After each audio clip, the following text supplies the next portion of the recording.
मेरे अजीज दोस्तों, नमस्कार। आज 27 मई 2020 है और आज के इस AFEIS के लाइफ मैनेजमेंट में मैं डॉक्टर विजय अग्रवाल आप सभी का हार्दिक रूप से स्वागत करता हूं। दोस्तों, कल मुझे सही मायने में बहुत ज़्यादा उत्साहवर्धक मेल पढ़ने को मिले और उस मेल में खासकर ये बात झलक रही थी कि सर, जो भी इस सीरीज़ पर अभी तक बातें हुई हैं उससे हमको बहुत लाभ मिला है और हमने अपने को पहचानना शुरू कर दिया है और हम क्या हैं इसकी झलक भी मिलने लगी है। इसके लिए आपका बहुत बहुत आभार, बहुत बहुत धन्यवाद। और मेरे पास शब्द नहीं है कि मैं इसके बारे में कुछ कह सकूं। दोस्तों, इसका मतलब यह हुआ कि कुछ सीमा तक ये मैं कह सकता हूं कि यह सीरीज़ केवल आपको अच्छी ही नहीं लगी, क्योंकि अच्छी और ख़राब लगनी बिल्कुल अलग बात है। सबसे महत्वपूर्ण बात है कि ये उपयोगी भी लगी, और अगर ये उपयोगी लगी है तो इसमें मेरा कुछ भी नहीं है, पूरी तरह से आप सबका ही है जिन्होंने बातों को ध्यान से सुना, उस पर विचार किया, विचार करने के बाद उस पर कुछ एक्शन भी लिए, और जब एक्शन लिए तो डेफिनेटली परिणाम सामने आएंगे ही। तो मित्रों, अब लगभग हम इस सीरीज के अंत में ही आ चुके हैं। तो आइए मैं आज इसी से जुड़े एक अन्य महत्वपूर्ण मुद्दे पर बात करूं, और सच पूछे तो हो सकता है कि यह महत्वपूर्ण मुद्दा इस सीरीज का शायद आखिरी एपिसोड ही हो। दोस्तों, हमारे सामने जो सबसे बड़ी प्रॉब्लम है वो क्या है? देखिए, यहां दो बिल्कुल अलग अलग स्थितियां हैं। प्लीज थोड़ा सा ध्यान से सुने। पहला तो यह है कि मैं आपसे यह कह रहा हूं कि आप जाने कि आप क्या हैं। मैं रिपीट कर रहा हूं, आप जाने कि आप क्या हैं। और जो दूसरी स्थिति है वो यह, या कह लीजिए कि मेरा जो दूसरा प्रश्न है वह यह है कि आप बताएं कि आप क्या बनना चाह रहे हैं, या इसे और भी सरल शब्दों में कहें तो आप क्या हैं या आप क्या चाहते हैं।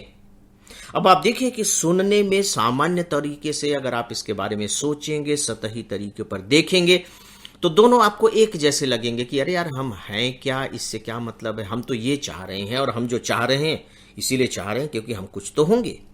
लेकिन दोस्तों, इन दोनों में 36 का आंकड़ा है। 36 का मतलब 3 का मुंह इधर और 6 का मुंह उधर, है ना। मैं देवनागरी लिपि वाले 36 की बात कर रहा हूं, अंग्रेजी वाले 36 की नहीं।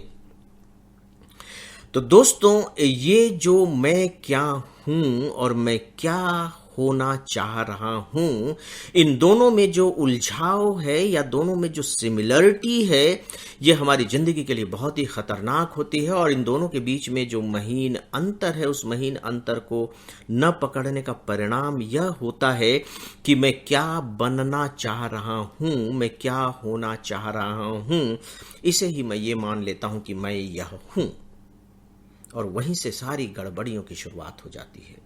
दोस्तों, मैं जो ये बात कह रहा हूं कि मैं क्या हूं, ये मेरा एक नैसर्गिक रूप है, जो शुरू में मैंने आप सबसे कहा था कि प्रकृति ने हम सब के अंदर कुछ तत्व डालकर भेजे हैं। जैसे पानी, पानी हमेशा ढलान की तरफ बहेगा, ये उसका नैसर्गिक स्वभाव है, ठीक है। लेकिन ऊपर टंकियों में भी पानी भरा हुआ है, आप देखिए टंकियों में भी पानी भरा हुआ है। तो टंकी में पानी पहुंचा कैसे है? वो तो नीचे से पहुंचाया गया है, तो आप कह सकते हैं कि पानी ऊपर भी चढ़ता है, लेकिन वह नैसर्गिक नहीं है। याद रखिए कि टंकी में पानी पहुंचा नहीं है, टंकी में पानी पहुंचाया गया है। उसके लिए बाहरी फोर्स की जरूरत पड़ी है ना, बाहरी ताकत लगानी पड़ी है, और उस ताकत ने पानी को ऊपर पहुंचाया है। लेकिन झरना, झरना आपने देखा है, वो झरता रहता है, उसके लिए किसी बाहरी फोर्स की जरूरत नहीं है, वो अपने आप ही झरता है, क्योंकि वो अपने स्वभाव के अनुसार चल रहा है कि पानी ढलान की ओर बहता है, तो ढलान उसको मिल रही है और वो झर रहा है, झर झर झर हो रहा है। तो अब आप देखिए कि जो झरने का सौंदर्य होगा या उसकी जो स्टेबिलिटी होगी, जो स्थायित्व होगा, वो कितना अधिक होगा। और जहां आपके पंप की मशीन थोड़ी सी खराब हुई, पंप में कुछ प्रॉब्लम हुई, बिजली गायब हुई, पानी ऊपर चढ़ना बंद हो जाएगा। लेकिन क्या आप झरने को बंद कर सकते हैं? तब तक जब तक कि ऊपर पानी है आप नहीं बंद कर सकते। तो दोस्तों, जो हमारी रियल में जो प्रेरणा होती है, रियल में जो प्रेरणा होती है, वो झरने की तरह होती है, जो सूखता नहीं है, जिसे आप रोक नहीं सकते, क्योंकि वह तो उसकी प्रवृत्ति है, वो उधर जाएगा ही। हमारे मस्तिष्क ने एक ऐसे चुंबकत्व शक्ति का निर्माण कर लिया है कि वह ऐसी चीजों को अपनी ओर खींचेगा ही।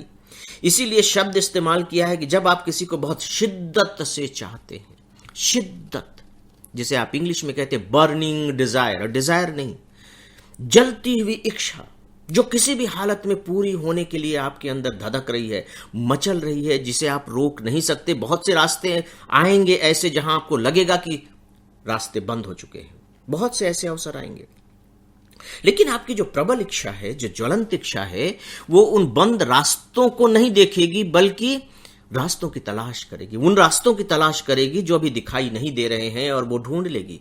क्योंकि ये जो शिद्दत की जो चाहत है, शिद्दत से जो चाहत है, इसमें इतनी ताकत होती है कि वो रास्ता आपको बता देगी। और इसीलिए फिर वो कहा जाता है कि प्रकृति आपकी मदद के लिए सामने आती है, भगवान आपकी सुनता है, भाग्य आपका साथ देता है, जिस शब्दावली का भी आप इस्तेमाल कर लें, क्योंकि प्रकृति तो गरीब नहीं है।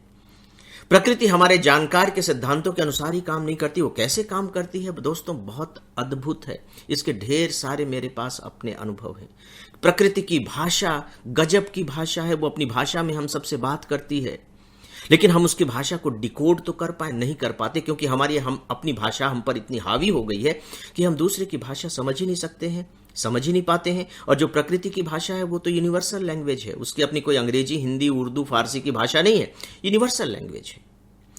तो दोस्तों, हम क्या हैं और हम क्या चाहते हैं, इन दोनों के अंतर को आपको बारीकी से समझना पड़ेगा। हम क्या चाहते हैं, इनफैक्ट वो हमारा चाहना नहीं होता है, हमें चाहाया जाता है। आप देखते हैं कि ये बहुत अच्छा है तो लगता है मैं भी ऐसा बन जाऊं, ये बहुत अच्छा है तो मैं ऐसा बन जाऊं, फलाना आदमी बड़े सुख चैन से रह रहा है तो मैं ऐसा हो जाऊं, इसमें बहुत इज्जत है तो मैं ऐसा बन जाऊं, इसमें बहुत पैसा है तो मैं इसमें बन जाऊं। तो ये तो चाहत है जो समाज ने आपके अंदर डाली है, आपके फैमिली ने आपके अंदर डाली है, या खुद आपने अपने अंदर डाल ली है। प्रकृति ने तो नहीं डाली। प्रकृति को इन सबसे क्या लेना देना। अंततः देखिए, हम इंजीनियर हैं, डॉक्टर हैं, आईएएस अफसर है, फलाना फलाना कुछ भी हैं, ये हमारी बाहरी पहचान है। अंततः हम मनुष्य हैं, प्रकृति के पुत्र हैं, प्रकृति के एक अनिवार्य हिस्से हैं। तो अगर हम प्रकृति के उस स्वरूप को लेकर के आगे बढ़ेंगे तो डेफिनेटली हम भी पानी के झरने की तरह झरझर झरझर झरझर झरझर बहते रहेंगे, निर्मल बने रहेंगे, संगीत छिड़ता रहेगा। लेकिन ऐसा होता नहीं है। तो अब आप इसको पकड़ेंगे कैसे? ये प्रॉब्लम है कि अब हम जाने कैसे कि हम क्या हैं।